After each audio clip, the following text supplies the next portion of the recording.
O reflexo no vidro polido do átrio do ateliê Sete Rios não era amigo de Tiago Cabral.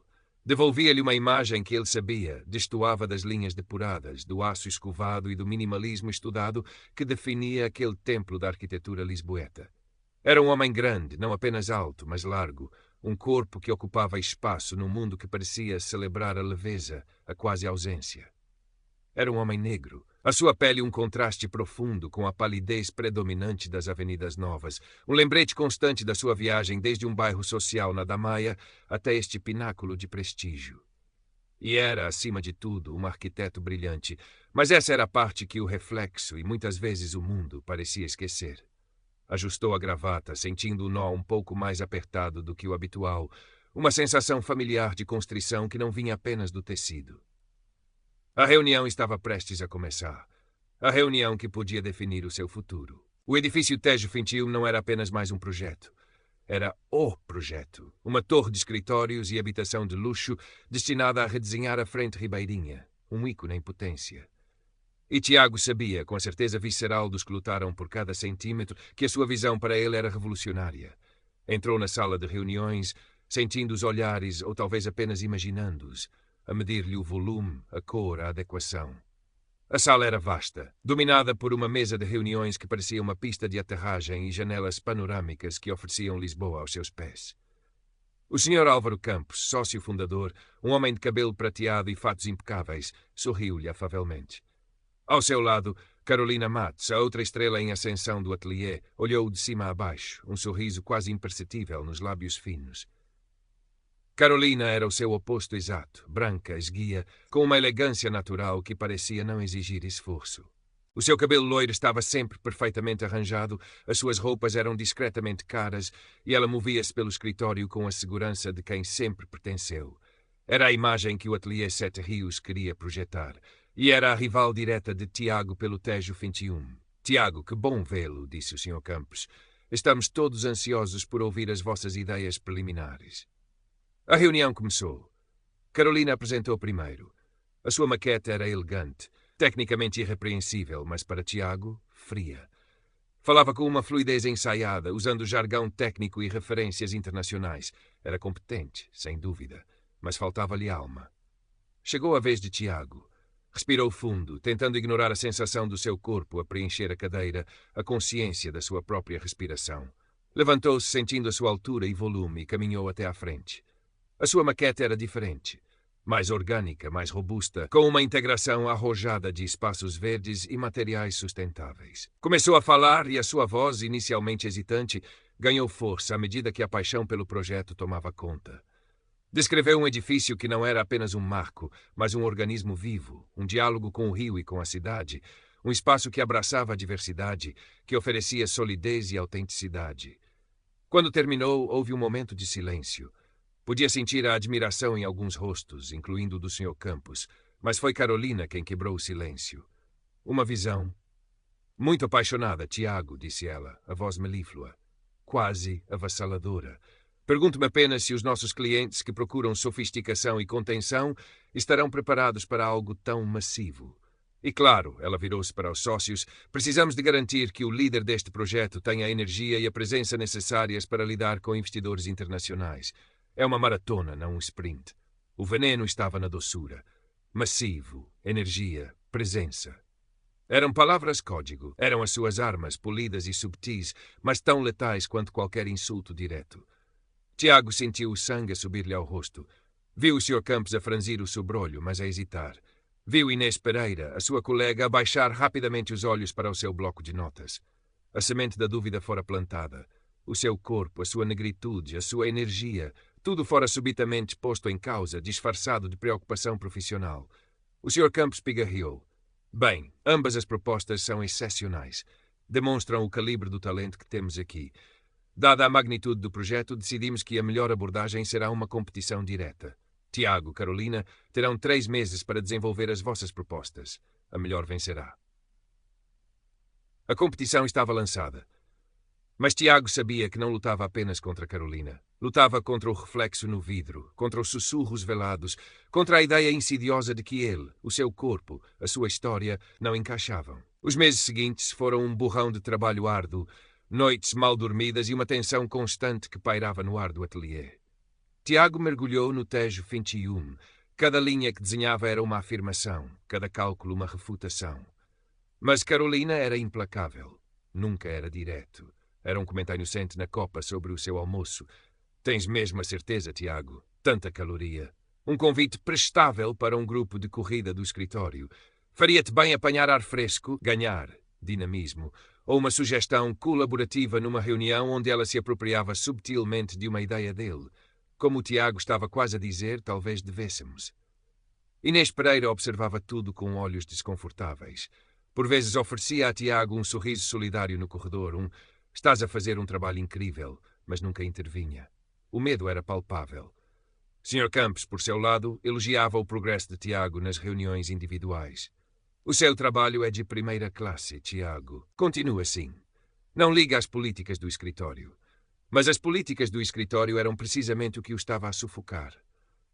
A boa vontade do Sr. Campos parecia uma manta curta, incapaz de o proteger do frio cortante do preconceito de Carolina. Houve um dia particularmente mau. Tiago chegara mais cedo e encontrara Carolina na sua secretária, a olhar de relance para os seus esboços. Ela recuou rapidamente com um sorriso afetado. Estava só a admirar Tiago, tão expressivo.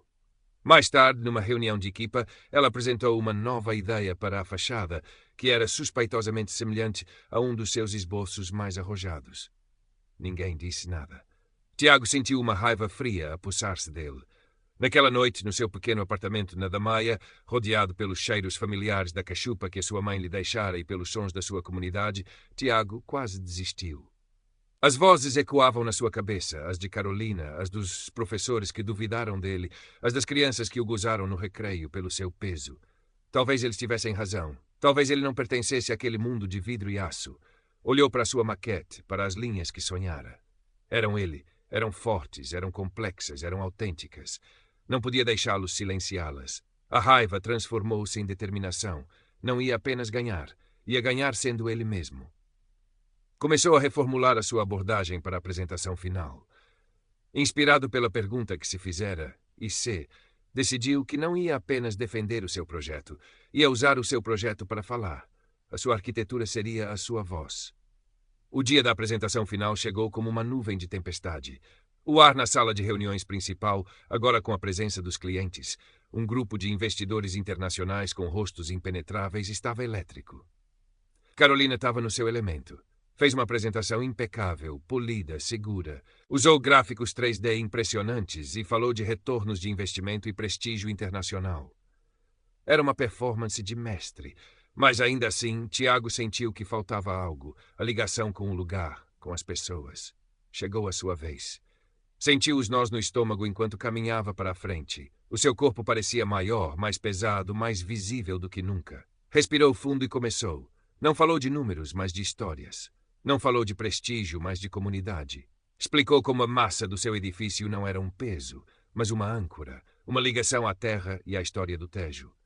Mostrou como os seus espaços abertos e as suas linhas fluidas convidavam à diversidade, como os materiais escolhidos, madeira reciclada, cortiça portuguesa, aço robusto, celebravam a autenticidade e a resiliência. Este edifício, disse ele, a sua voz a ecoar com uma convicção recém-descoberta, não é uma fortaleza de vidro para poucos. É um abraço de Lisboa ao Rio. É um reflexo da nossa força, que vem não da uniformidade, mas da nossa capacidade de acolher o diferente, o robusto, o inesperado. A arquitetura, a verdadeira arquitetura, deve servir às pessoas, todas as pessoas, e criar espaços onde todos os corpos, todas as histórias se sintam em casa. Enquanto falava, projetou imagens não apenas de renderizações, mas de pessoas. Pessoas de todas as cores, formas e tamanhos, a viver, a trabalhar, a conviver nos espaços que ele criara. Carolina, sentindo talvez a maré a virar, interveio. É uma visão muito poética, Tiago. Mas do ponto de vista prático, disse ela, virando-se para os clientes, a complexidade estrutural destas formas orgânicas pode apresentar desafios de engenharia significativos e custos imprevistos.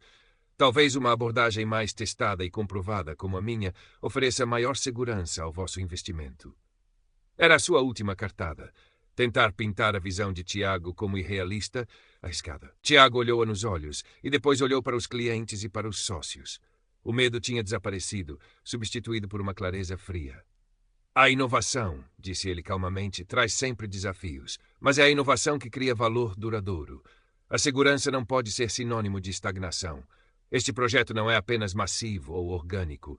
É engenharia de ponta ao serviço de uma visão humana. Os nossos cálculos, e ele projetou dados complexos, mas claros, demonstram a sua viabilidade, a sua eficiência e, sim, a sua robustez. A força não é uma fraqueza. O silêncio que se seguiu foi diferente. Não era desconfortável, era pensativo.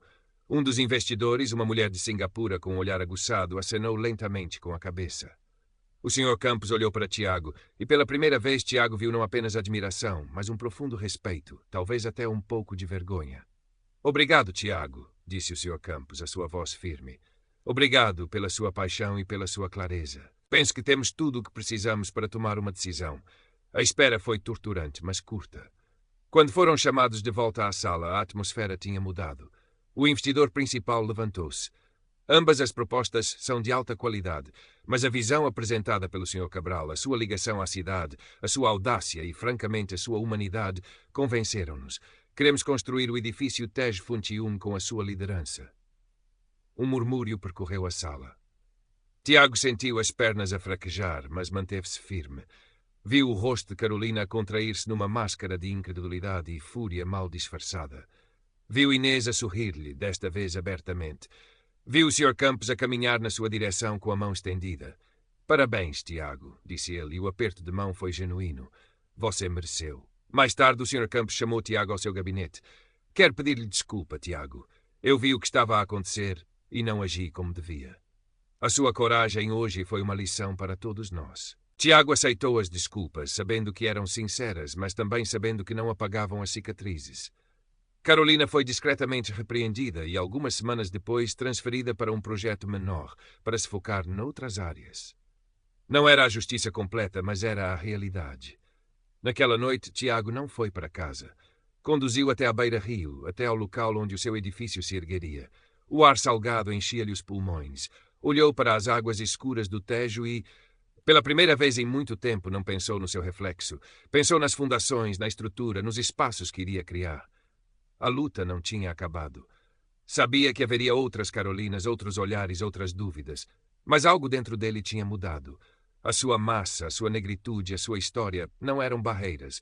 Eram a sua força, a fonte da sua visão única.